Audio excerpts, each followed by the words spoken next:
Have a look at our top stories. The news headlines are brought to you by the Deposit Protection Fund of Uganda. Keep your information up to date with your regulated financial institution. Customer deposits are protected up to 10 million Ugandan shillings. Terms and conditions apply. Top public trust on performance and role play. UPC party president Jimmy Akena claims not yet satisfied with combating corruption at parliament. Ebola virus disease confirmed cases raised to 7. And State House targets 60 model farmers in efforts to promote fish farming in Busoga sub-region. We're brought to you by the Deposit Protection Fund of Uganda. Keep your information up to date with your regulated financial institution. Customer deposits are protected up to 10 million Ugandan shillings. Terms and conditions apply. Hello there and welcome once again. We are coming to you live on air and online from Broadcasting House here on Nile Avenue. On sign language, it is Senyomo Yusuf and I am Rukidi Edward Kijanangoma. Now we begin this bulletin with a very important announcement, and this is the President of the Republic of Uganda, His Excellency Yoweri Kaguta Museveni, who has just released the new cabinet list, and it goes as follows. By virtue of the power given to the President of Uganda by Articles 1081 and 2, 108A1, 111.1 and 113.1 and 114.1 of the 1995 Constitution of the Republic of Uganda, His Excellency the President of the Republic of Uganda, Yoweri Kaguta Museveni, has proposed the following persons to be appointed as a Vice President, Prime Minister, Cabinet Ministers and Ministers of State as indicated below. Her Excellency the Vice President, Honorable Jessica Rose Appel Alupo, Right Honorable Prime Minister and Leader of Government in Business in Parliament, Honorable Robina Nabanja, Cabinet Ministers, First Deputy Prime Minister and Minister for East African Community Affairs, Right Honorable Rebecca Kadaga, Second Deputy Prime Minister and Deputy Leader of Government Business in Parliament, Honorable Dr. Crispus Walter Kiyonga, Third Deputy Prime Minister and Minister without Portfolio, Honorable Lukia Nakadama, Minister of Education and Sports, Honorable Museveni Janet Kataha, Minister Office of the President, that is the Presidency, Honorable Babirie Mili Babalanda, Minister Office of the President Security,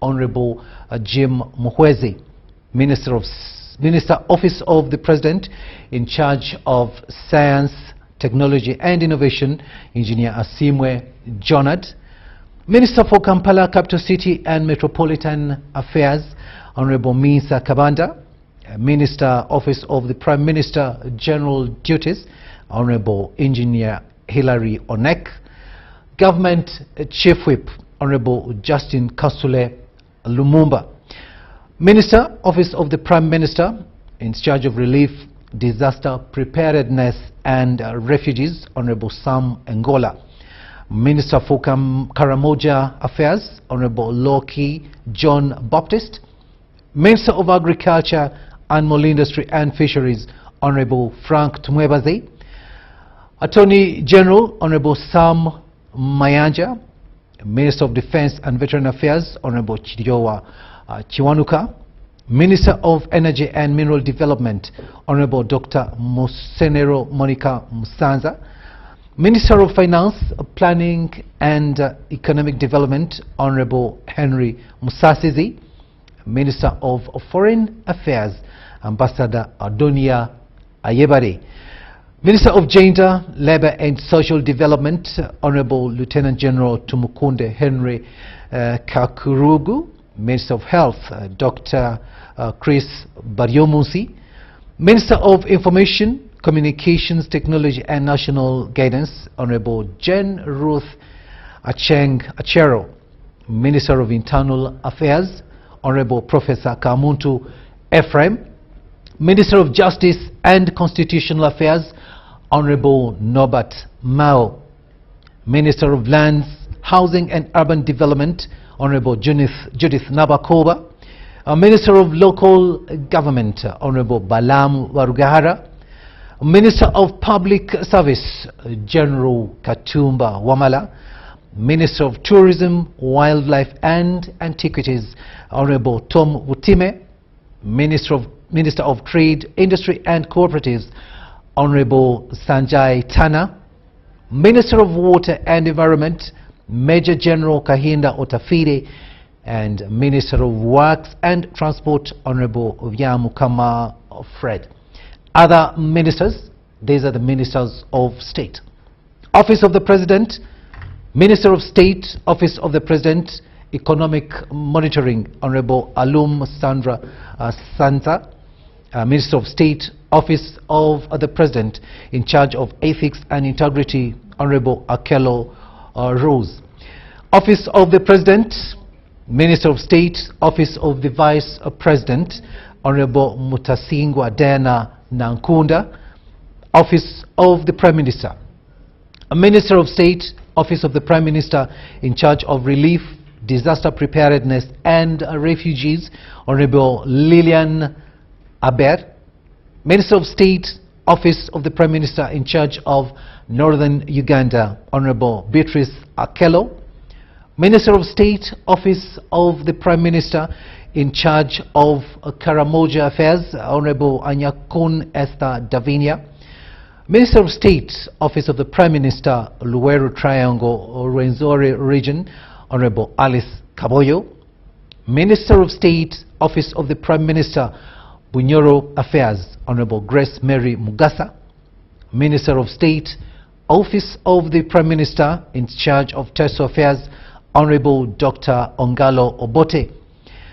Ministry of Agriculture, Animal Industry and Fisheries.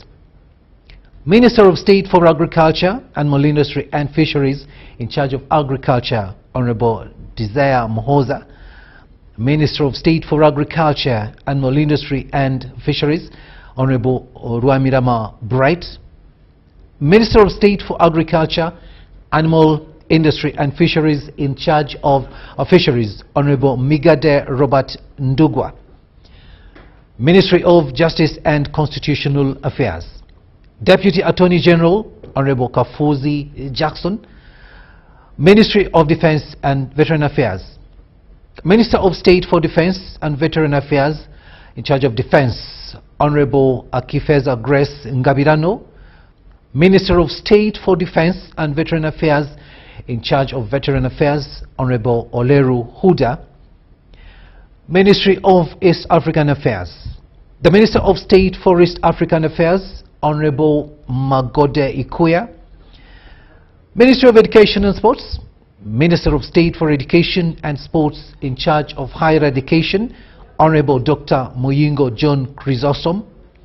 Minister of State for Education and Sports, in charge of Primary Education, Honorable Phyllis Chamutai. Minister of State for Education and Sports, in charge of Sports, Honorable Peter Ogwang. Ministry of Energy and Mineral Development. Minister of State for Energy and Minerals Development, in charge of Energy, Honorable Okasai Sidronius Opolot. Minister of State for Energy and Mineral Development, in charge of Minerals, Honorable Fiona Nyamtoro.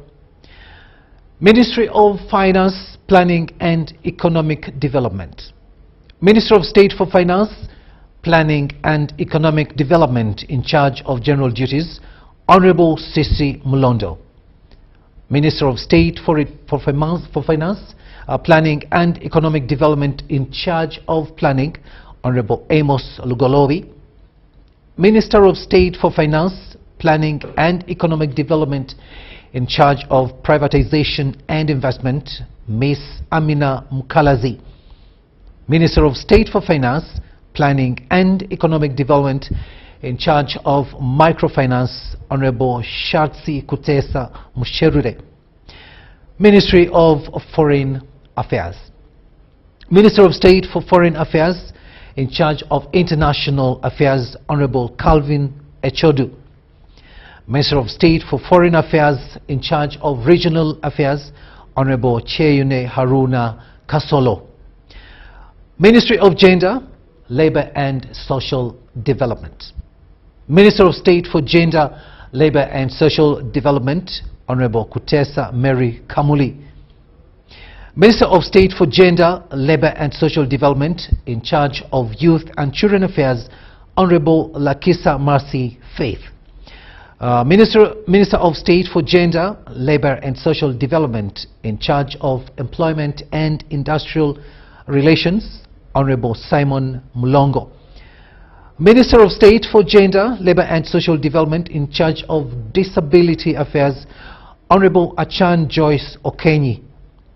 Minister of State for Gender, Labour and Social Development in charge of Elderly Affairs, Honorable Jacqueline Mbabazi. Ministry of Health. Minister of State for Health, General Duties, Honorable Anifa Bangirana Kawoya. Minister of State for Health, Primary Healthcare, Honorable Dr. Ayume Charles. Ministry of Information, Communications Technology and National Guidance. Minister of State for Information, Communications Technology and National Guidance in charge of Information, Honorable Joyce Sebuguao. Minister of State for Information, Communications Technology and National Guidance in charge of National Guidance, Honorable Alioni York Odria. Ministry of Internal Affairs. Minister of State for Internal Affairs, Dr. Lawrence Muganga. Ministry of Kampala, Capital City and Metropolitan Affairs. Minister of State for Kampala, Capital City and Metropolitan, Honorable Kabuye Chofa Togabye. Ministry of Lands, Housing and Urban Development. Minister of State for Lands, Housing and Urban Development in charge of Housing, Honorable Prasis Namuganza. Minister of State for Lands, Housing and Urban Development in charge of Urban Development, Honorable Margaret Muhanga Mugisa. Minister of State for Lands, Housing and Urban Development in charge of Lands, Honorable Harriet Ntabazi. Ministry of Local Government. Minister of State for Local Government, Honorable Justin Namere. Ministry of Public Service. Minister of State for Public Service, Honorable Wanyoto Lydia Mutende. Ministry of Tourism, Wildlife and Antiquities. Minister of State for Tourism, Wildlife and Antiquities, Honorable Nakauki Susan Nsambu. Ministry of Trade, Industry and Cooperatives. Minister of State for Trade, Industry and Cooperatives in charge of Cooperatives, Honorable Tom Aza. Minister of State for Trade, Industry and Cooperatives in charge of Industry, Honorable Bahati David. Minister of State for Trade, Industry and Cooperatives in charge of Trade, General Wilson Mbadi. Ministry of Water and Environment. Minister of State for Water and Environment in charge of Environment, Honorable Beatrice Anwar. Minister of State for Water and Environment in charge of Water, Honorable Aisha Sechindi. Ministry of Works and Transport. Minister of State for Works and Transport in charge of Works, Mr. Siraji Musa Ali, and Minister of State for Works and Transport in charge of Transport, Honorable Julius Maganda Wandera. We've also got special presidential advisors. Now the following persons will be appointed as senior presidential advisors in the different fields that will be communicated later, and these are Honorable Hamson Obua, Honorable Ruth Nankabirwa, Honorable Francis Mwebesa, and Honorable Evelyn Aniti. Honorable Dr. Kenneth Omana is transferred to the diplomatic service as ambassador at a station that will be communicated later. And that is the end of these presidential appointments.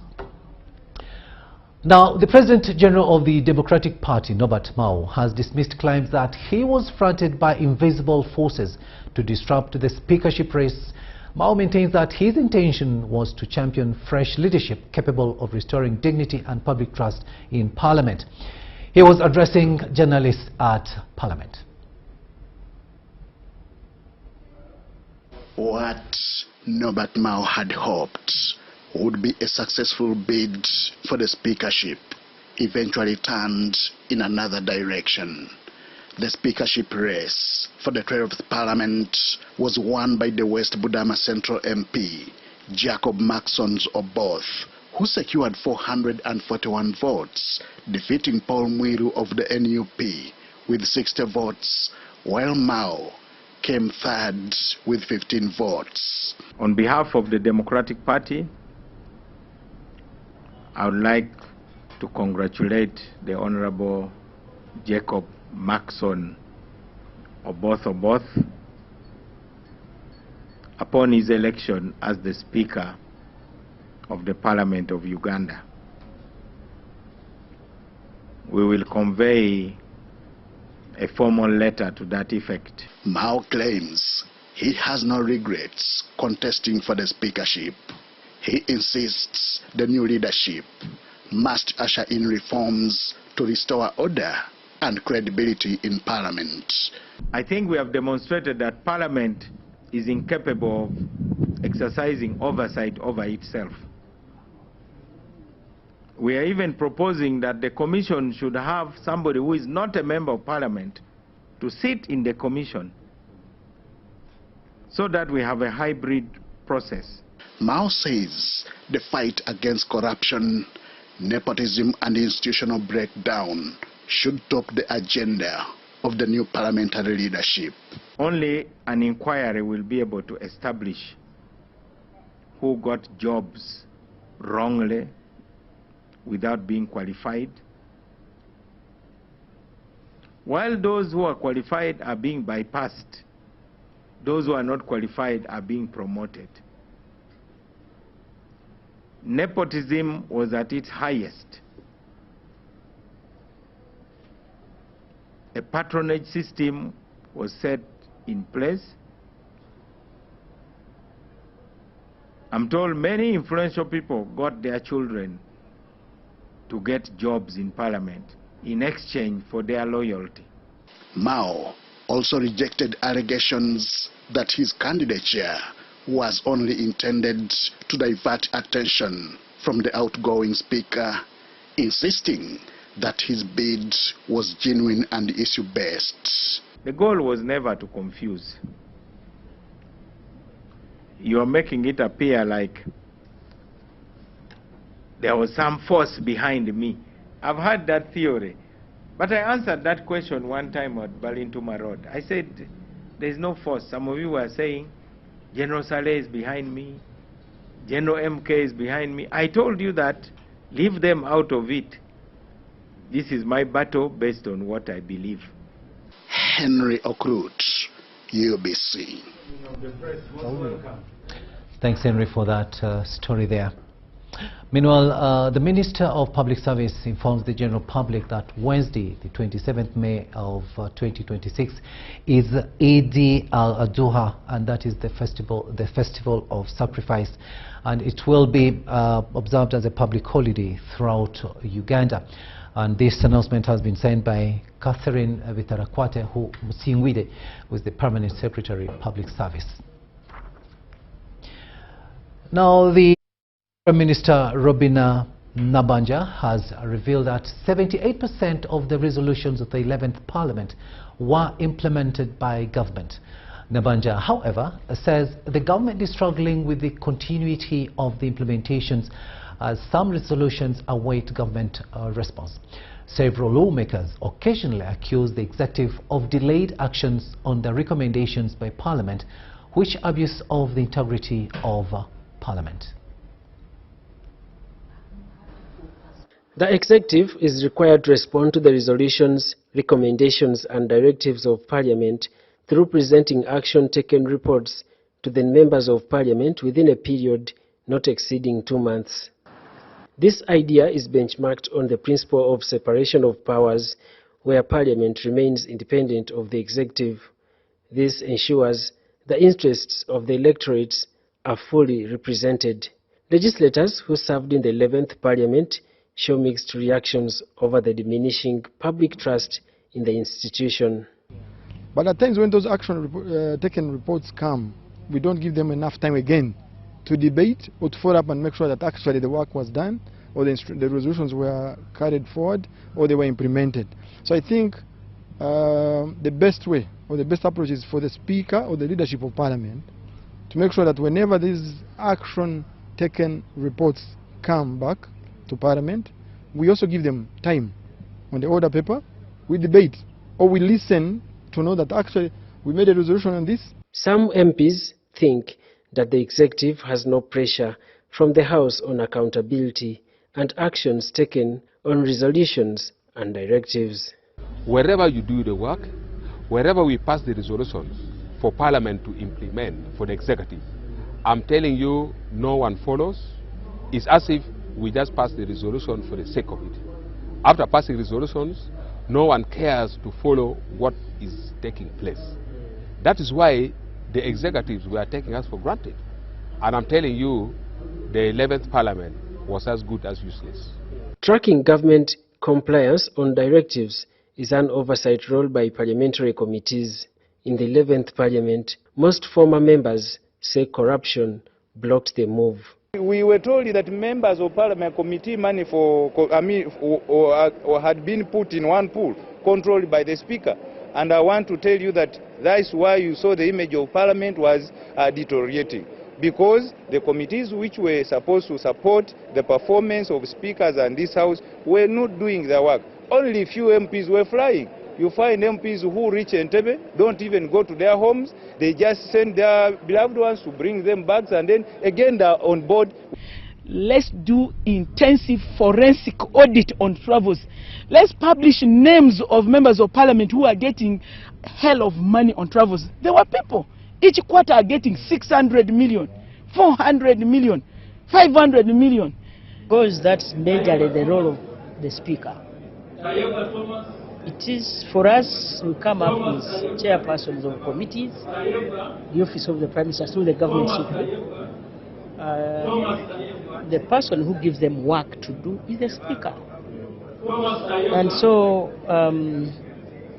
I would see some committees move, but there are those which, there are those committees that don't have an opportunity. And I think now that we have a new Speaker, we shall see how to improve. Outgoing Prime Minister Robinah Nabbanja says that 78% of the resolutions of the 11th Parliament were implemented, although government lags on continuity. You know the processes. When we get these resolutions, we take them to Cabinet, through Cabinet, to the line ministries, then line ministries, to Parliament. That has been the procedure. And that procedure to me is okay. And that's how actions are supposed to be taken. And so for me, I feel we did what we could. The performance was good, despite a few issues here and there. So the oversight role is urgently needed. And most of the work of Parliament is processed through the committees of Parliament. So you must allow the committees of Parliament to function effectively. You must allow the technical people. There are a number of technocrats in that Parliament who are knowledgeable to advise the politicians. During the opening ceremony of the orientation of the members of the 12th Parliament, the Deputy Speaker Thomas Tayebwa assured the members of improvement in budgeting and oversight roles. Don't come to the office of the Speaker to ask for travel. We are going to put money for travel into your committees. I can give an example. In 10th Parliament, I traveled 4 times. I never went to the Speaker to ask for travel. It's my chairman of committee who would see that I merit it and I'm going to add value. And then he would put me on a list. So as presiding officers, we shall be clearing lists submitted by chairpersons. Daniel Mugoya, Gloria Gutabinji, UBC News.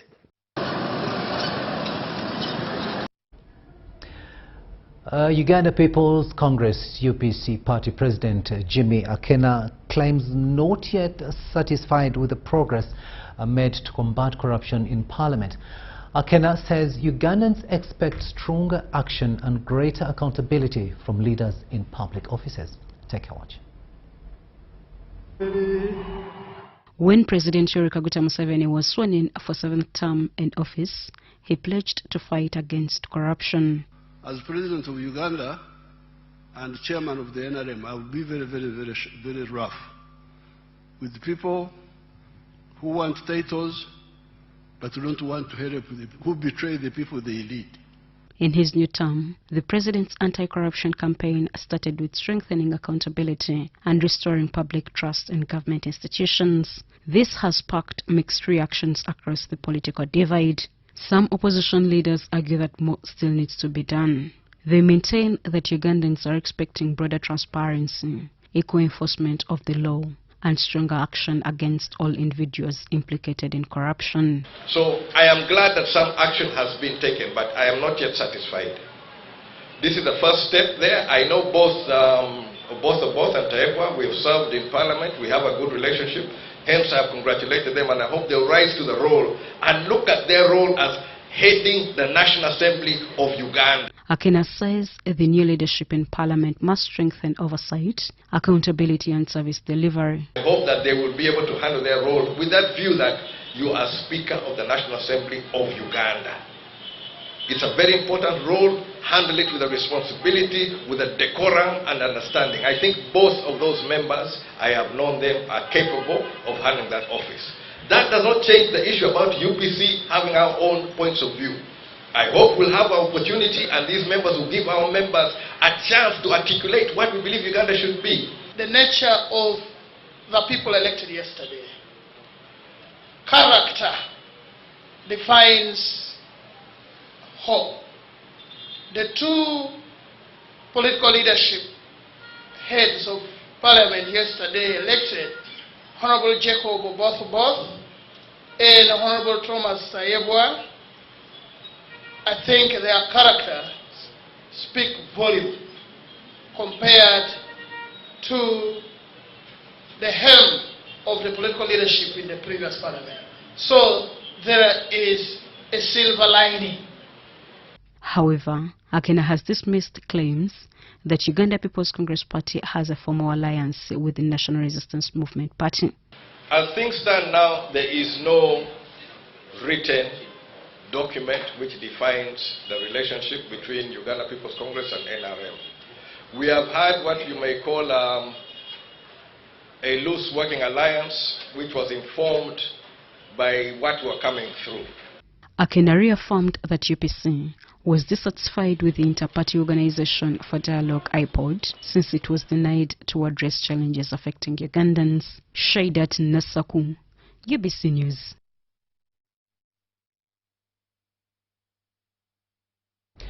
Outgoing Minister for Information and National Guidance, Dr. Chris Baryomunsi, has urged the Ministry of Health to equip health workers with personal protective equipment and knowledge to manage suspected Ebola cases.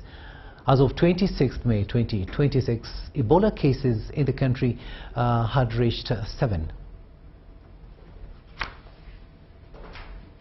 The country is currently battling to curb the spread of Ebola virus disease with 7 confirmed cases as of 26 May 2026.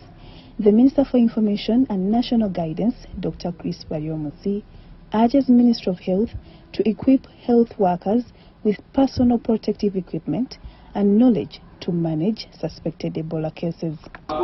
This current outbreak is coming from Eastern Congo, and therefore there is heightened response along with the border districts, which include Kanungu, by way of activating public health measures on the points of entry, and also training health workers and equipping and empowering them to be able to manage any cases that may come in those health facilities. but there is a need to continue sensitizing Ugandans to follow the standard operating procedures and avoid this dangerous disease of Ebola. He has also called on the public to know how Ebola is spread in order to observe preventive measures. No, the Ebola hemorrhagic fever is spread through contacts. When somebody who has the infection gets into contact with you, either by way, especially of body fluids, then the virus can be transmitted. So hygiene is very paramount in preventing this transmission, and therefore what is important is to ensure that members avoid body-to-body contact, say shaking hands, hugging, and all forms of activities which will make your body get into contact with another person. And you don't have to put on protective gear as you walk into the public, but just be conscious. That is reserved for health workers in health facilities, but just avoiding contact with other people who may be carriers or who might be already sick of this. According to the Ministry of Health, the contacts linked to the confirmed cases have been listed for follow-up by the response teams. The Ministry of Health has called on the general public to continue observing the recommended preventive measures and report suspected cases to the nearest health facilities. Lydia Chomkama reporting there. Now, Parliament is beginning a new chapter after months of controversy, internal fights and corruption allegations. The legislators demand transparency, professionalism and accountability. Attention has shifted to new leadership and the future of Parliament's technical administration. Here is our reporter, Henry Okurut, with more. The end of the tenure of former Speaker of Parliament Anita Among Anet may have left Parliament ethically wounded as her leadership faced criticism from legislators over alleged corruption, nepotism and abuse of office. Several members of Parliament say the election of Jacob Oboth and the return of Thomas Taiwa could restore public trust. I start this new responsibility as Speaker. I will remain the same Oboth, not changed by the grandeur or majesty of the powerful office of the Speaker. Bukono County Member of Parliament Princess Namganza Passis describes transparency and accountability as critical for Parliament's recovery. The issue of the technical wing of Parliament is very crucial because the technical wing is the one which has been giving out money illegally, breaking all the financial rules and procedures today by giving money illegally to the leadership of Parliament. She calls for sourcing and appointment of a professional and non-political clerk to Parliament. The people who become politicians and then they lose their positions and they are given such a technical function, they are proved that they may not do better. So a clerk at Parliament needs somebody who has really been trained in the public and civil service, so that they can serve Parliament professionally. You know, any kind of technical work, it calls for a professional training. But other positions like ministers, the RDCs, there you can appoint a politician. Currently, the position of clerk to Parliament is held by former local government minister Adolf Mwesige, who replaced Jen Kibirige in 2021. Dr. Chris Bariomunsi disagrees with calls for excluding former politicians from the clerk to Parliament position. Like the current clerk is a former minister, a senior lawyer. He knows the law, he knows the procedures. There is no reason whatsoever as to why being a former politician, that should be a reason for him to fail to perform his duties. Clerk, South Member of Parliament Gilbert Olanya also welcomes the leadership transition in Parliament. That's why I'm saying I really appreciate President Yoweri Museveni for being a foresighted man. He looked at the problem coming then he had to stop it abruptly. Olanya also defends Deputy Speaker Thomas Taiyewa, portraying him as overshadowed during Anita Among's leadership. To me, Deputy Speaker was very innocent. He was only being used. The case in point, when the generator was bought, 2 generators at 500 million shillings each, by the money from Parliament, the Right Honourable Speaker Anita Among gave one to Deputy Speaker. So she was conniving, stealing money from Parliament for her not to be blamed alone. As the 12th Parliament begins its work, many legislators hope the new leadership will rebuild credibility, strengthen oversight, and restore confidence in Uganda's parliament. Henry Okrut, UBC. Still with news pertaining to the August House, Parliament plans to put a well-refined system through which members of Parliament are to access finances to reduce financial pressure they put on their presiding officers. While officiating at the opening of the orientation of the members of the 12th Parliament, the Deputy Speaker, Thomas Taiyewa, urged members of Parliament to stop looking at the Speaker as a moving automated teller machine.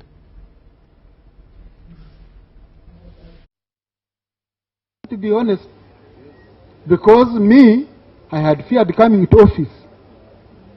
You come to office, members have already surrounded you. If I don't have 10 million, 20 million, I don't enter office. I hide from you. Each one of us will receive salary. The leadership of the 12th Parliament has started orienting members on the foundational and practical exposure to operations of Parliament. To know the various committees that exist and what is expected of each member of Parliament. To go for a loan, Parliament or the clerk can only guarantee you for 48 months. And members were asking, why is it that way? And it is for our own good, because if funds are taken from a central point, even if they are taken to committees, even if they are taken to your pocket, even if they are put here in the road, if people don't want to work, they won't work. The orientation also enlightens members about the legal and organizational structures. The oath members took, both for Member of Parliament and that of allegiancy, puts them in a position to exercise stewardship over public resources. The Deputy Speaker of Parliament, Thomas Taiyewa, told MPs that they need to read and improve the level of debate and contribution on floor of Parliament. He said the leadership will unveil a lot of radical changes, which include putting funds of travel in committees of members to ensure transparency. We get this man and we put it in committees. Okay? We put it in committees. They should draw a schedule. Where do you want to go? What activities are you going to do? And are you attending? You don't even attend a committee and you want to be the first one on the list of travel. You've never signed a committee report, but you want to be on a plane every day. I think that impunity has to stop. Members of Parliament welcome the radical changes in the 12th Parliament. The thing that I really want is to know when the money will be segregated, because the business of putting all parliamentary money in one pool was part of the problem, where somebody spends without, or a presiding officer spends without any boundary, without any limit. I think this is what had paralyzed Parliament. Anybody who wants travel on official duties will be putting his requests to the committee chairperson, not to the Speaker. And I think structurally that's very, very important, because you have spread work down to where actually the reactivity takes place. And I think that increases transparency, it increases accountability. A streamlining thing.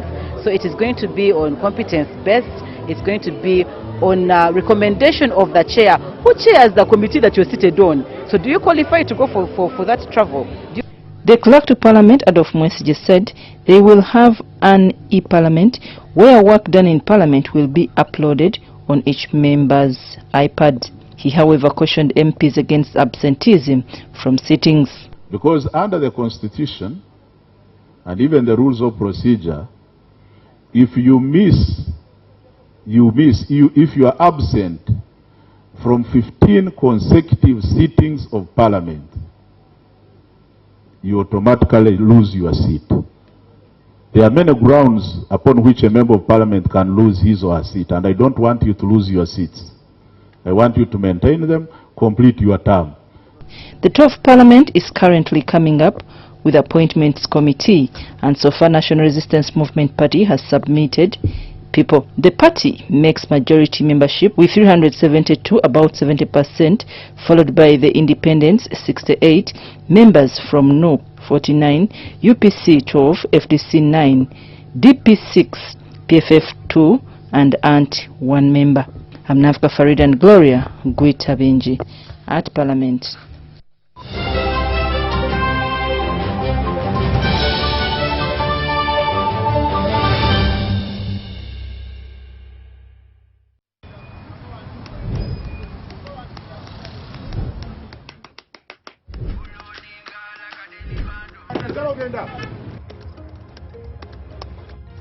And that's it for today. Till the next episode.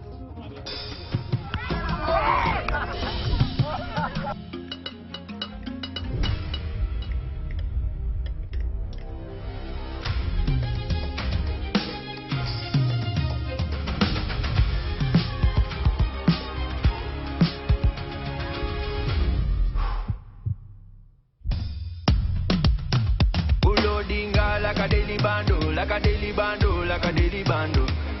Omuli dongo ulira muli momotsema kukankana like drums. Kalakata, kalakata, enendungo ya kusabula. Mikono tu, free of fire, free of fire, free of fire.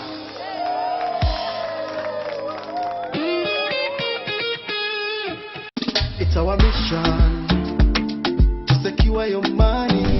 Protecting your money is as important as earning it. It is for this reason that the Deposit Protection Fund of Uganda, DPF, was established by the government of Uganda to provide deposit protection to customers of regulated financial institutions. In the unlikely event that your commercial bank, credit institution or microfinance deposit-taking institution fails, the DPF will pay you up to 10 million Uganda shillings.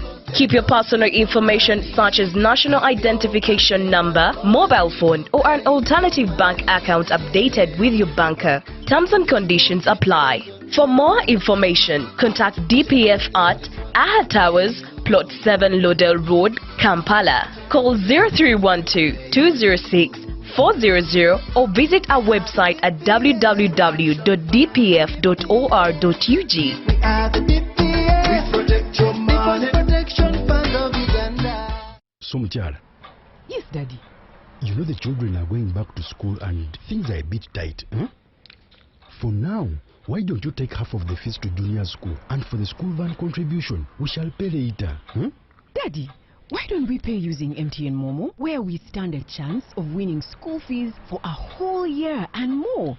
By the way, you can also apply for a school fees loan, and also participating schools can win a school van. That's right! Win school fees for a whole year and more. Get Momo goodies and a school van for participating schools. You can also apply for a school fees loan. Simply dial *165*80# or use the Momo app.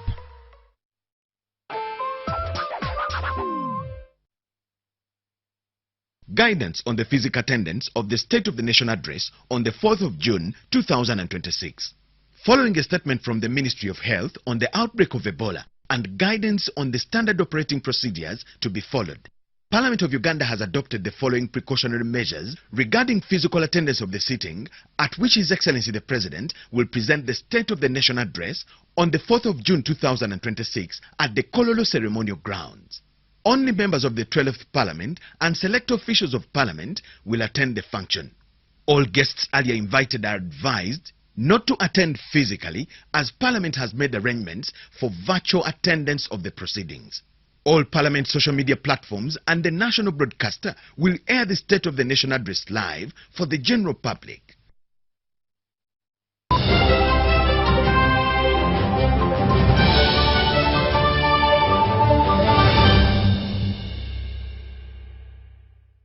Welcome back from that break, and this is News Tonight here on UBC TV.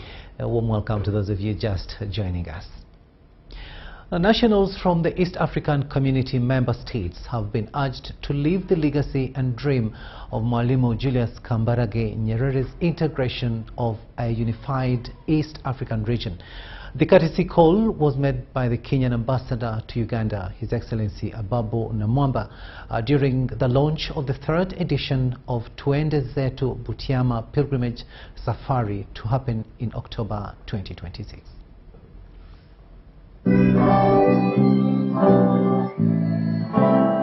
October 2026 will mark yet another edition of the Twende Zetu Butiama Pilgrimage and Safari at the ancestral and burial home of the late Mwalimu Julius Kambarage Nyerere, one of the founding fathers to the East African community. The idea, initiated by Africa Mashariki Fest 2 years ago, returns with an anticipated feel of the third edition. Speaking at its launch in Kampala, the organizers revealed arrangements for the 2026 edition. So our pilgrimage this time begins with a visit to our National Assembly on the 5th. Then from there, we will proceed to northern Uganda, and we shall visit Makshan Falls National Park, and we will camp at a village called Akokoro. Some of you may not be aware that Dr. Apple Milton Obote was laid to rest at a village called Akokoro in Apache district. We will come back here at Kololo National Ceremonial Grounds, where we will join other Ugandans and invited guests to celebrate Uganda's independence anniversary on the 9th. We will depart. After attending independence anniversary here, we will depart on the 11th to Butiama in Tanzania. And our journey will go through Kenya. The ambassador of Kenya to Uganda, also chief guest, His Excellency Ababu Namwamba, urged nations from the East African member states to emulate the legacy and dream of the late Julius Nyerere's integration of the East African community. So significant that this initiative is rooted in our history and the legacy of our founding fathers. We really must pay tribute to that generation that Mwalimu Julius Nyerere applauds in the remarks I just quoted. The generation, the founding father of the Kenyan nation, Mzee Jomo Kenyatta, the generation of Dr. Apollo Milton Obote, the generation of Kwame Nkrumah. The Deputy Inspector General of Government, Dr. Patricia Achan Okiria, reminded them to embrace Kiswahili culture and language. It was about unity, service to humanity, integrity, patriotism, ethical leadership, and even the unwavering commitment he had to patriotism. And I believe when we go for this pilgrimage, there is just a lot to learn out there. These are values that remain indispensable. Meanwhile, the African Academy of Languages, ACALAN AU, Kiswahili commissioners will be unveiled. It was elected on the 16th of March 2026 meeting in Kenya with an agenda of promoting awareness and adaptation of Kiswahili language. Some of the commission members present included Professor Aldin Mutembei, the coordinator, Dr. Ronex Kisembo Tendo, the Secretary General, Professor Pacific Malongo, Dr. Aida Mutenyo, to mention but a few. Among the 9, emphasized the adaptation of Kiswahili language. We want the Kiswahili which is not really engaged in Kiswahili the syntactic way, but can I fluently talk to you when I meet you somewhere else? And in most of the time, we would ask ourselves from 1844 maybe up to now, and maybe from the 6th and 9th century up to now, why is it that in Africa we don't have one language of ACALAN ilivyoanza, mimi ni mojawapo wa waanzilishi wa ACALAN Kiswahili Commission huko Nairobi. That was in 2011. Tumeanzisha ACALAN, mimi nikiwa ni mojawapo wa watu ambao tumeanzisha Akalan Kiswahili Commission, nikiwa na mwenzangu ambaye yuko kwenye kamisheni bado leo, anaitwa Mzee Sekoro. Uganda will host the headquarters of the Akalan AU Kiswahili Commission.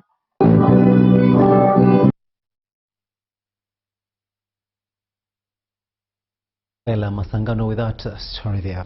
Now, the National Social Security Fund Managing Director, Patrick Ayota, says the future of the fund will be shaped by stronger partnerships, thriving enterprises, and a shared commitment to national transformation. This was during the NSSF Suppliers Forum 2026 held here in Kampala. The National Social Security Fund Management says the growing supply ecosystem is creating ripple effects that are contributing to Uganda's economic progress. According to the Managing Director, NSSF, Patrick Ayota, suppliers should no longer be viewed merely as service providers, but as strategic partners whose contributions are critical in enabling the fund to deliver faster, more responsive and reliable services to members. The advantage is what has done with technology is it doesn't matter how small you are, how big you are. The dynamics of the world can actually make you an equal opportunity participator in the global economy. And so the same thing with the NSF, that you can be a supplier to NSF and yet you are a one-person, a two-person company, as long as you can meet the requirements that we need in that case. The NSSF Suppliers Forum 2026 also addressed the evolving business landscape, with participants observing that institutions are increasingly navigating rapid technological changes, supply chain disruptions, and rising sustainability demands. Procurement is no longer about acquiring goods, works and services alone. It's increasingly recognized as a lever for inclusive growth, where public spending supports local enterprise, innovation, job creation, resilience across the country. Diversity requirements of public entities cannot effectively be met by one provider. However big they are, we need many providers on board because our requirements are different and therefore the capacities of the providers may also be different. It was further emphasized that success will belong to organizations and partners that remain resilient, adaptive, and forward-looking. We're going to see strategic relationships. My MD Patrick spoke to going into toll roads as part of our investment strategies, and all these are going to be managed in accordance with the governance structures at the fund. We're going to go in energy and power sectors, in the road industry. The Suppliers Forum reflects NSSF's commitment to fostering diversity, resilience and partnership that create shared growth and long-term value. Dennis Igoa for UBC. The Public Service Commission has today begun administering competence-based examinations to government officers seeking promotion to senior positions in public service. The three-day exercise is being held at Kibuli Secondary School in Machinde Division, and participants are from different government institutions.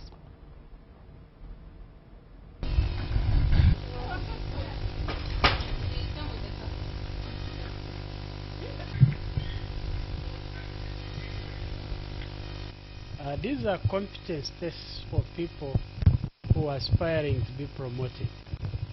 Today we had a number of tests for positions of assistant commissioner and then at assistant commissioner and commissioner levels. On Thursday we shall be having for undersecretaries and other officers and principal officers. Then on Friday we shall end with the senior officers. Well, for the first time we are doing it on a massive scale. Formerly, Public Service Commission were giving this kind of exercise to candidates for positions of permanent secretary. I remember when we are doing our interviews, we did 4 written papers and then in-tray exams and then oral interviews. So from here, the candidates will come to the commission for oral interviews. The papers they have done today will constitute 60% of the overall mark, and then the oral interviews will constitute 40% of the oral mark. to expect these results within 2 weeks. But candidates' performance are secret to them. We don't publish them, that so-and-so has got a 90 and so-and-so has got 20. No. We give this and take into consideration after they have done oral interviews so that we can get the overall mark. Okay, we have had cases whereby we have had oral interviews which are going on for senior positions which don't have very many candidates. For those, they come straight for oral interviews. But at the beginning of the financial year, we had got, what we call graduate recruitment exercise, and this was done in Nambole, and we had tens of thousands of people coming and joining the service. We had only 300 posts, but then tens of thousands applied for these jobs.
Camon 50 series. Perfect snap, any zoom. Enjoy 9 GB free MTN data valid for 3 months. Available in any Techno or MTN outlet near you. MTN is regulated by the Uganda Communications Commission.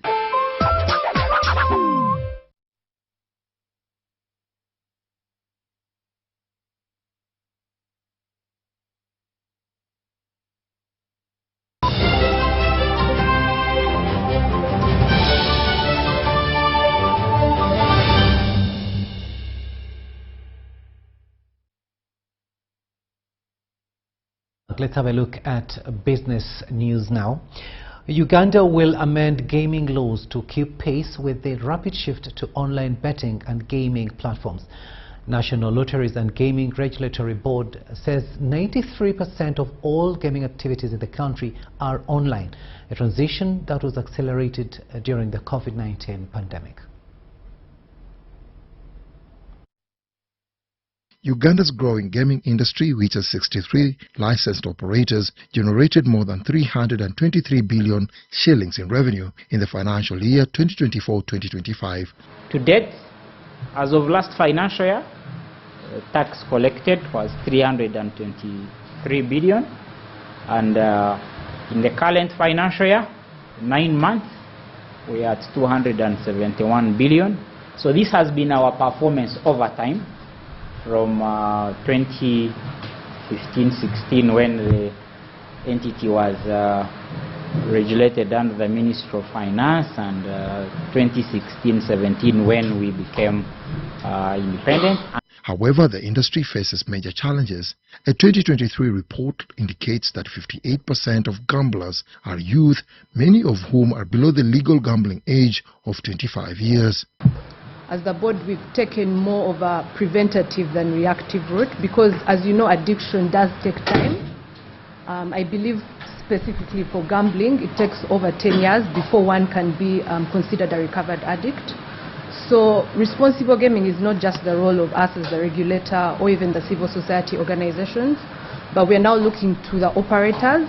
And as mentioned earlier, we rolled out the responsible gaming directives, where we are compelling now operators to have tools in place for not only the players but also addressing the underage gaming, having age verification measures in place to ensure that to gamble you have to be above 25 years. The National Lotteries Board says enforcement efforts have been intensified, including penalizing companies that establish gaming outlets near schools. We are trying to target parent-teacher conferences where we are speaking to not only the students, but also the parents. To match the fast-evolving digital landscape where most betting activities have shifted online, government is now working on amendments to the existing National Lottery and Gambling Policy. When the law was drafted in 2016, gambling was mainly land-based. Over the times, gambling has gone online. And when the law was done, there was not much provision for online gambling. So among the things that we are now doing is in the revisions that we are doing. One is to ensure that we have provision for online gambling. The regulator also says efforts are underway to strengthen staffing levels and increase field supervision to monitor licensed operators. Dennis Igoa for UBC. EcoBank Uganda, Chint Uganda and Open Home Uganda have entered a partnership to give premier banking customers exclusive discounts. The partnership aims to improve everyday living by combining banking with practical lifestyle benefits, offering customers convenience, savings and access to customized world-class home solutions on smart energy, electrical, solar and modern home furnishing solutions. EcoBank as well as Chint and Open is officially launched and active. Partnership. I think we have a very exciting partnership and we look forward, as you mentioned, to a very, very fruitful partnership going forward. So we have a lot of exciting offers that are also going to come. We'll keep reminding you of everything that we are doing together with Chint and Open. And as EcoBank, our promise is to continue building this ecosystem, an ecosystem with trusted, amazing partners such as Open, such as Chint, to give you that convenience and that reward that we want to give you for all the hard work that you've done, the money that you have. We want you to spend it, but even before you spend your money, come to us. We can give you some money, we can lend you some money. You don't have to use your money. We will lend you the money and you can utilize it here. But the most important bit that I think a lot of us are not doing across the market, but we want to do as EcoBank, is make banking rewarding. So today, the launch that we have today is literally rewarding for all our customers who have our beautiful black Visa Infinite card. I'm sure you see it when you walk around on the screens. With your Visa Infinite card, you'll be able to swipe and get discounts up to 10% on everything that's here, from furniture to electricals.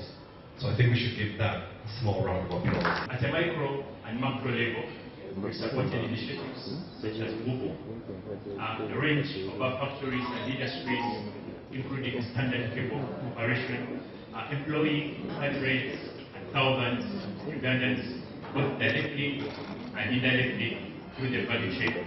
Finally, we are so proud to be partnering with EcoBank to bring you our premier products to you, close to your doorstep. As Crystal has mentioned, we have a 10% discount for you on So another round of applause.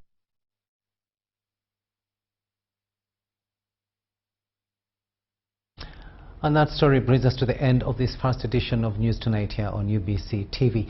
Thank you so much for having kept us company. On sign language, it's been Senyamo Yusuf, and I am Rukidi Edward Kijanangoma, wishing you a blessed night. But do remember that our second and final edition of the News Tonight will be coming your way at 10 p.m.